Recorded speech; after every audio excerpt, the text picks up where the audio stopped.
हकी विश्वकप खेली ओडिया तारका। हकी विश्वकप बिगुल स्वर शुभिलानी और हकी विभर ओडिया क्रीड़ाप्रेमी निजुक मेगा इवेंट प्रस्तुत कर सारे। द्वितीय थर पर ओडिशार हकी विश्वकप आयोजित होती और भारतीय हकी ओडिशा खेलाड़ी योगदान केवे उणा हुई रही ना। माइकेल किंडो ओडिशा हकी प्रथम प्रभात पुरुष थे। से अवश्य ओडिशार होई नथिले सुंदरगढ़ एकाधिक हकी खेलाड़ी खोजी बाहर करते। 1971, 73, 75 पदक विजेता भारतीय दल से सदस्य थे। तेबे ओडिशार प्रथम आंतर्जातिक हकी खेलाड़ी साजिले पीटर तिर्की। 1982 मालेशिया आयोजित जूनियर हकी विश्वकप से भारत पक्षर सुजोग पाई। यापर सामना को आसते भारतीय हकीर महान खेलाड़ी तथा पद्मश्री दिलीप तिर्की। विश्वकप समेत 412 अंतर्जातीय मैच खेली ओडिशा को गौरवान्वित करते। 2006 से भारतीय विश्वकप दल नेतृत्व नहीं। 1988, 2002 और 2006 विश्वकप से खेली। 1998 अंतर्जातिक मैच पदार्पण करते लाजरुस बाला। चमत्कार प्रदर्शन जो से वर्ष से विश्वकप खेलिया सुजोग पाई।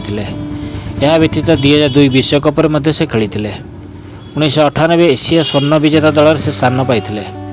पद्मश्री इग्निश तिर्की भारत पक्षर 250 ऊर्ध्व मैच खेली।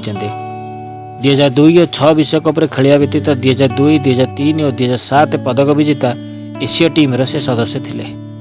इग्नेश भाई प्रबोध तिर्की 150 ऊर्ध्व मैच खेली।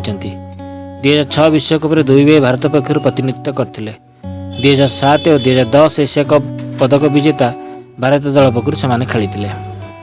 यही तालिकार आउ जड़े महान खेलाड़ी सामिल से होती वीरेंद्र लाक्रा। से 200 अधिक अंतर्जातीय मैच खेली। टोकियो ओलंपिक्स ब्रोंज पदक विजेता दलर सदस्य स्मरणीय कर 2014 और 18 एशिया कप पदक विजेता टीम से अंशविशेष थे। एथर विश्वकप भारतीय दलर उप अधिनायक साजिଥିବା अमित रोहिदास ओडिशार सम्मान को आहरी बढ़ाई देते।